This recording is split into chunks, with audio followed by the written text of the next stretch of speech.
ka dito. Mamaya, papalit ka rin.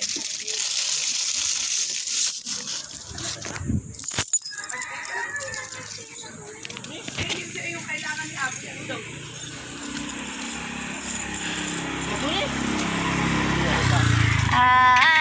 Ice cream! Kuya, init dyan.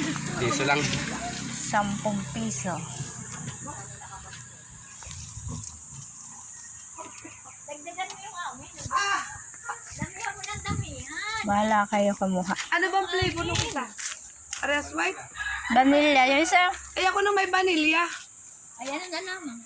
Kahit ano, whatever. whatever. Oo. Sabi daw ni Juanay. Yun na, bibili pa tayo ng ice cream. Pag hindi yung sumunod ay, ibig sabihin ay yung sumunod sa maliit. Ano? Hindi, yung malaki ay yung sumunod sa maliit. Parang